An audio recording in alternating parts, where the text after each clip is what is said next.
These are going to be the most exciting Olympics yet. It is the year of the comebacks. Milák, Dressel, Manuel, Peaty, and McEvoy. If they win after taking a lot of time off, swimming will change forever. Swimming is one of the most time-demanding sports.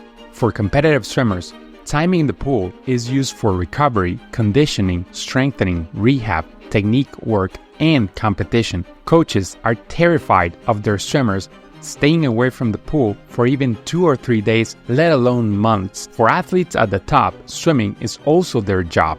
The pressure that comes from being and maintaining the number one spot makes swimmers burn out, get injured, and in many cases become depressed. Milák, Dressel, Manuel, Peaty, and McEvoy all burned out recently. They all had different paths of healing and returning to the sport, but McEvoy's journey highlights something very different and interesting. He says he quit swimming after Tokyo because after years and years of hard work, he was getting slower and slower.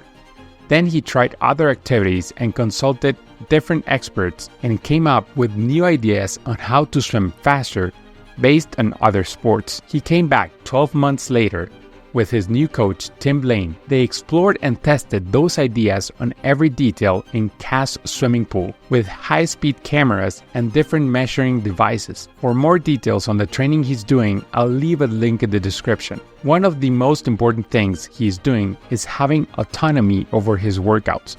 He says he comes up with different ideas on how to swim fast, and the coaches come up with ways to test and measure those ideas to see how well they work. This approach clearly worked.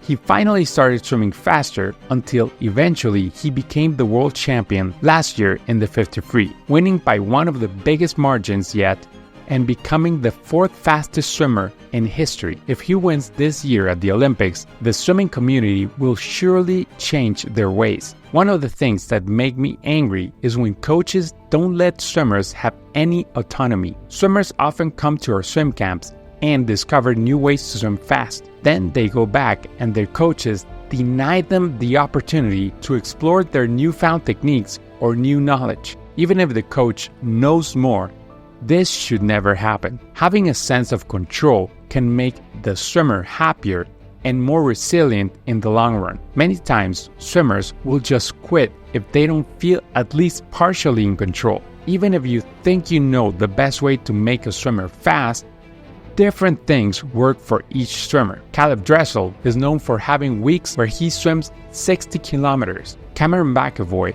has recently reduced his training volume to 3 kilometers a week. They are the 2 fastest swimmers this decade. Both of their workouts have a big emphasis on strength. Michael Andrew is the 4th fastest swimmer of the decade. He was known for mainly doing race pace and not a lot of strength besides swimming sprint, and also surfing for mental health. Bukhov is the 3rd fastest swimmer of this decade. His workouts depend on how he is feeling that day. Sometimes his workouts are just touching the water and leaving.